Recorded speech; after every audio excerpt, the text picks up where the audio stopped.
করছো তোমার কপাল তুমি খোয়াইছো, কেউটা কেউ দিতে পারে না। তকদিরে আমাদের যেখানে যেটা আছে এটাই হবে। হয়তো বা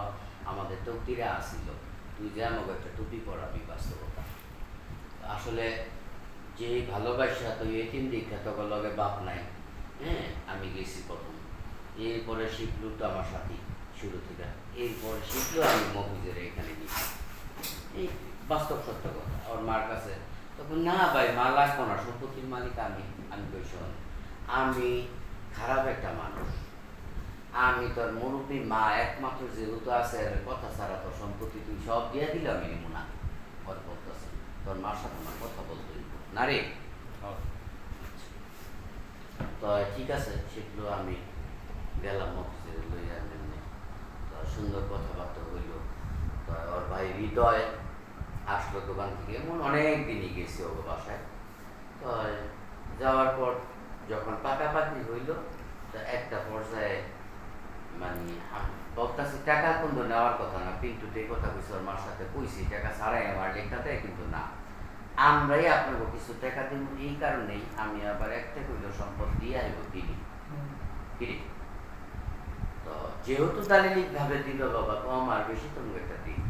এরপরে যখন আমি উদ্ধার করি, তোমরা এতিম মানুষ, তোমাকে পক্ষে আজকে আমার সুদিন আইছে, ওই হিসাবে তোমারে গরিব মানুষ তুমি, তোমার উপকার করি। আমাকে ইচ্ছাটাই এটা।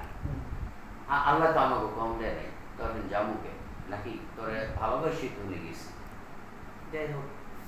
আমার ভাই মানু ভাই জানে প্রথম বাবু কাজটা আমি বললাম না, মানদাই করার পর বুঝছেন, মানে একটা কাজ স্বাধীন হয়েছে। মানু একটা ফিগার এই জেলার দিচ্ছে। মানু কোনো জায়গায় কোনো বায়েরা খারাপ করলে মানুষ সরাসরি আয় করে, মানু বায়েরা বাপের না না না কি। তো ওইভাবে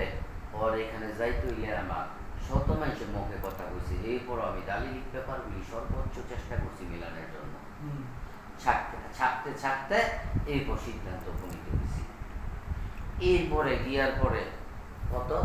টোটাল যা আছে 6% 14 পয়েন্ট কত দিবেন একবারে কমতাম, যেটা অন্যের গর্বে এটা আপনার চারটিখানি পেপার, টাকা কেউ দেয় এরপর দিলাম নাকি। তো শুরুতেই ওর মায় বেজাল এই যাওয়ার শুরুতেই। তো সিদ্ধান্ত হইল যাই হোক 15 লাখ টাকার টিকা। আচ্ছা যান, আপনি মুরব্বীর মানুষ কইছেন, আপনি কোন কত, বাবা থাক, তারপর হয়েছে তুমি সমস্যা 20 লাখ দিয়ে দাও, বুঝিস। আচ্ছা, তো ঠিক আছে, আমরা 19 তারিখে এটা করবো। তো এইভাবে কইতে কইতে কয়েকদিনে আবার এই বিতে হয় না, আমরা একটু জরুরি কাজ অন্য জায়গায় গেছি। তো ওই দিন হয় না, যেদিন হয় তো তোমরা আসো না। এই ওর মা আবার কইতেছে, পিন্টু কইতেছে ভাই এই আমি কিন্তু জামু গা দৌড়তে মুখ একটা জন্ম, মানে আমার ভয়টা হাইতেছে, আমার টাকার দরকার, মানে ও তো হয় মালিক বুঝছ না, ফিরাতে নেদিসনে সোনা আরো হারিয়ে গেছে, যেটা আমার নামে দিতে চাইছে, যেটা হলো কি সোনা হারিয়ে না, আমি তো বুঝতেছি না কি। তো যাই হোক, ওর একটা চুক্তি করুন, দাঁড়াও কথাগুলি শপথ আছে তো, ওর সাথে চুক্তি করুন, মাসুম শুনিস। মানে এটি বলার উদ্দেশ্য হয় না, মিথ্যা কথা কইতেছি না, সত্যই তো কইব। তো চুক্তি করে নামি কিন্তু পরে আপনার গরু আপনার না রাখলে বাইরে পিস রাখতে দেয়। কত উদাহরণ দা বুঝাইছি, তখন ওই আমার লোক এই খেলা খেলতেছে। হ্যাঁ, অনেকটা পর্যায়ে ঠিক আছে, অমুক তারিখে ডেট করলাম কত, তো ভাই আপনি দিন, আমি তখন ওই লোক একটা হিসাব করলাম, তুই কিন্তু বাড়া থাকস এবং কিস্তিটা নস, আচ্ছা তোর একটা টাকার প্রয়োজন, তো তোরও আহসা নয়, আমিও যে এই পর্যন্ত তোর পিছিয়ে যে আমরা কয়তেছি নাজির বাবু দিনের পর দিন, হ্যাঁ এই যে টাকা যখন যেটা তোর মন চাইতেছে বাসার মতো আইয়ে ভাই খামু না, মানে কি টাকা নাই করতো বুঝো, আইলেই আমার একটা বুকে চিপি লেগে দিত ঘরে দেখলি। হ্যাঁ, ওরে তখন আমি দোয়াইয়া তেল রাখা হনে হ্যাঁ ইউজে গেছে গা, তো এরকম কইরা আমার চিপি খাইছে, কিছু আনতে হইব, ব্যবস্থা করবো, টাকা পয়সা দিতে হইব। তাই মানুষ তো হুই একলা না, তো ওর লগে আমরা সবাই তো হেনে জড়ানো, বুঝ নাই। তো যাই হোক করতে করতে তো যাওয়া রয়েছে। তো ওর ভালোর জন্যই বললো, হিসাব করলাম 2টা ভাই কিস্তি 70,000,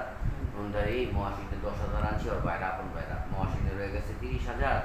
আচ্ছা আর কি, আচ্ছা সাফ করবো হবি কত, এনে 60,000 আমার সব। তো সব মিলে ভাই 1,70,000 হিসাব করলাম, আর আছে নাই।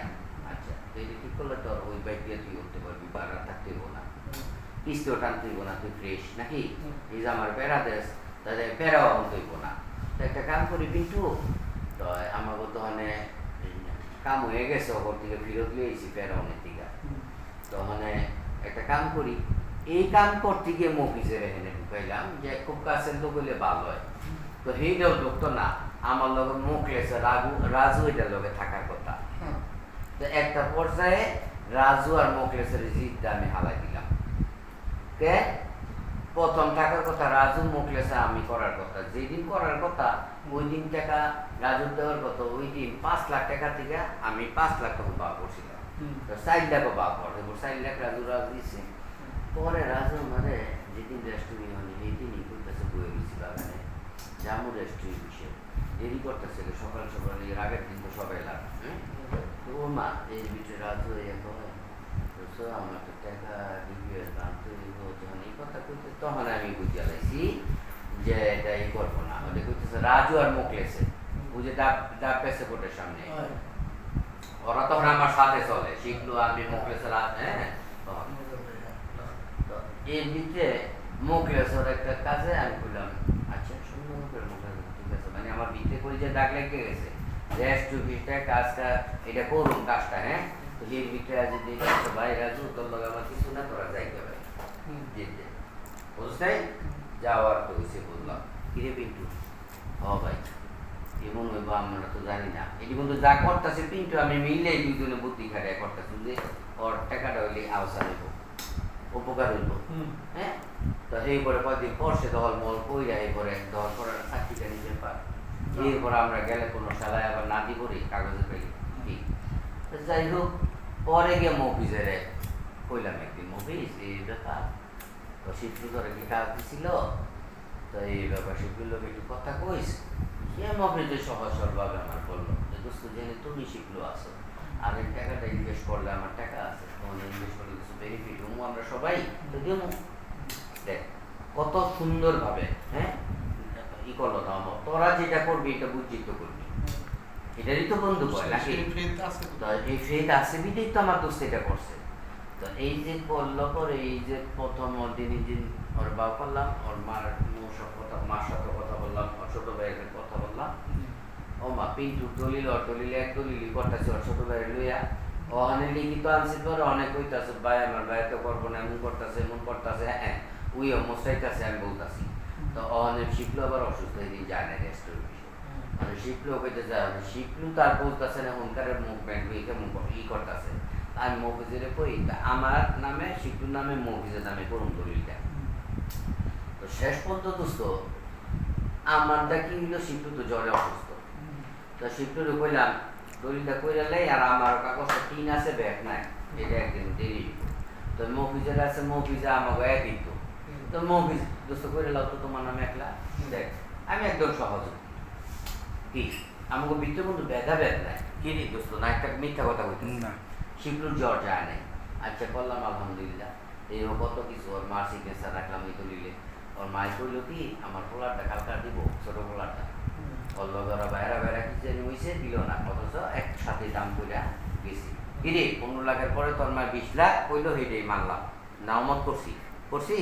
না 25 মিলে কইছিলেন 25 কথা ছিল না সব মিলে হেতিরই চাইছিল, বেটা শুরুটা প্রথম এটি পরের কাহিনী, প্রথম যখন গেছি টাকা ছাড়াই তো তুই আমার দিবি,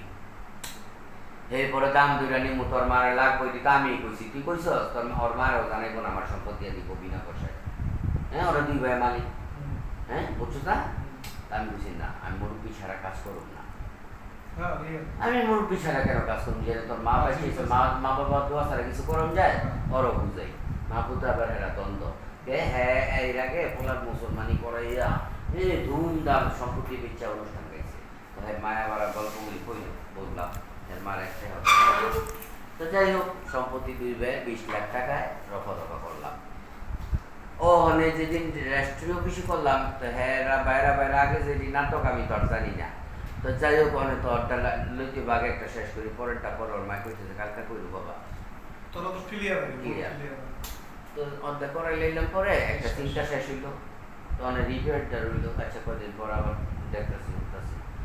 কিন্তু এই আবার গেছি আমার লাগে নতুন করে করতে বলছি কালকে করুন হ্যাঁ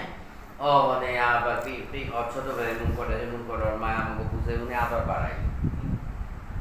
বাড়াইলো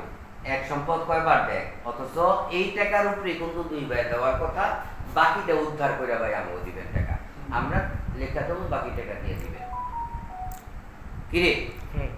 নাকি মিথ্যা কথা কইতে না তো এই যে শুরু হইলো অর্জার পর ওর ভাই এই নাটক ফাটক কইরা এর ভিতরে মনে করো আমি দুইটা স্বাধীন হয়েছি একটা শেষ করছি ওটা করুন এর ভিতরে আমার ভাই মফিস চিন্টু শিখলো এরা ভিন্ন ভিন্ন ভাবে বুঝাই এসে তো বিমা করবে আমার এই টাকা বা এই মানে গুণা শিখলো আমার জিগায় নাকি রেডিগুলি কষ্ট অথচ একদিন কইছি কিন্তু শিখলো কোনো ব্যাপারে কথা কইতে হইলে আমার কাছে সরাসরি বাবা কইস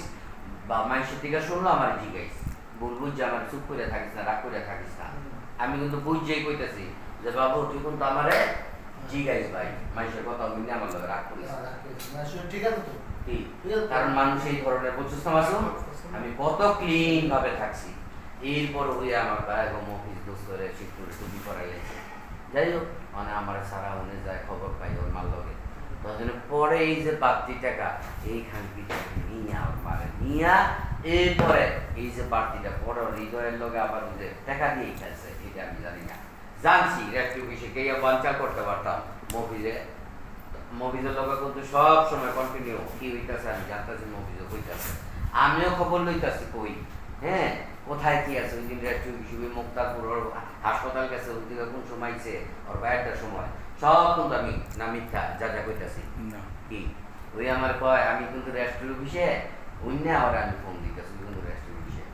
ভাই যে দেখেন আমি অনেক কোন সময় গেছিলি ভিডিও ক্লিপ বাবার পাঠাইছি দেখেন আমি হাসপাতালে মানে কত চালু অথচ আমি যে সারা কতমা তোরা বুঝে দেয় না তুই যে উনি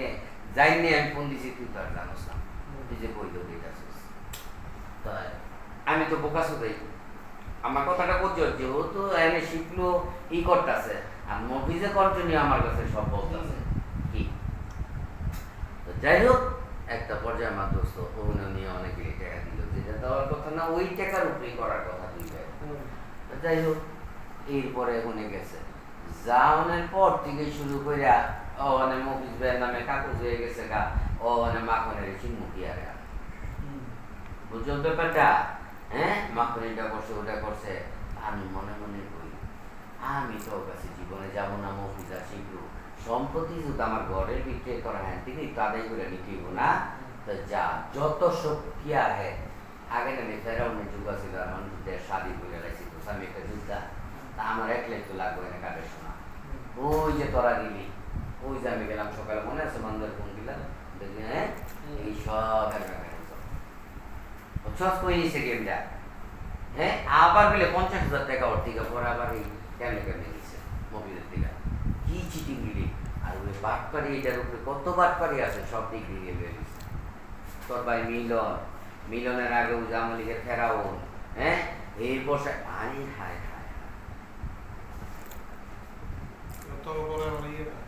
পরে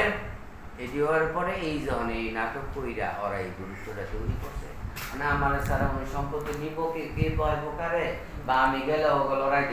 লড়াই তুমি বাবা নাকি কে আইব হিসাবটা বুঝতে আমার কি তুই 100 জেনুই তোর জায়গা তোর দলিল মালিক অন আমার ক্ষমতা আছে তোর বাইটা যদি কয়েক মাস সবাই গো হয় আমাকে বুঝতে কি নর্মাল না তো তুই জেনুইন জায়গা তো তুই থাকতে পারবি না বাড়ি হিসাবে করি করছে না বর্তমানে আমি করছে না আমার যদি 5 তারিখের পর বাড়ি ঘর জ্বালাই দিত সবাই বিএনপিও লাগো কি লড়াই তো ফেরাউনেরা 5 তারিখের যদি স্বাধীন না হইতো জ্বালাই তো না কোথার কসম আমার শুরু করতো আমার দিয়া মহিলা কলেজটা বাড়ি যাবেন আমার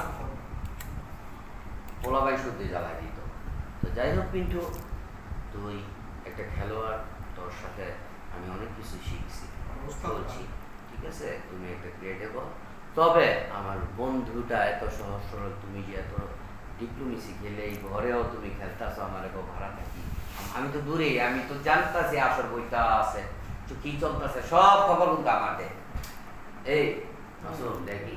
আমি কোনো কিছু ঘটার আগে আমি টের পাই মানে টের পাই এবং এটা ঘটেও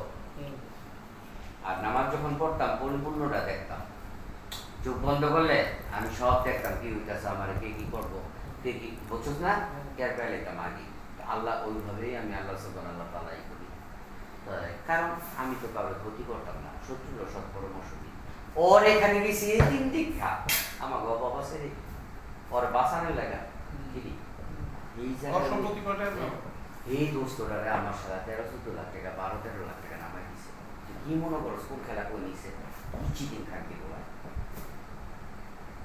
হ্যাঁ মা কোন জায়গায় তো সব ক্লিয়ার?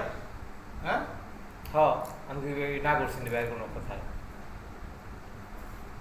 এটার সমাধান কি? সমাধান নিশ্চয় ভাই, এই যে আপনি এটা সমাধান করবো যেহেতু আছে, আর এরা ছাড়া তো সমাধান হইব না। আমরাও আছি, সমস্যা কি, যেন ডাক দিলে যাবো যেহেতু নিশ্চয় সমাধান যেমন এটা করতে তুই মাসুম ভাই কি করলি এটা জানি আমার একটু ক বুঝি। বাদী বিবাদী আজকে দেখলাম সুজিনার গ্যারেজে সাইনবোর্ড লেখতাছে ওই সম্পত্তি লইয়া ওরা বাদী আজিবাড়ির এই যে ওই সাইনবোর্ডটা মতির মিয়ার লগে ওই সাইনবোর্ডটা কিন্তু উড়ে লাইছে কাশকাতেরটা। আমি বলতেছি আজকে সাইনবোর্ড লেখতাছে গ্যারেজে সুজনের, এই যে বিচার করে এলাম তোর বাইরে কানে শোনা দিয়ে এলাম সুজিনারে। আবার শিটু শিকদারের একটা ঝামেলা চল লগে এইটাও কইলাম রেডিও।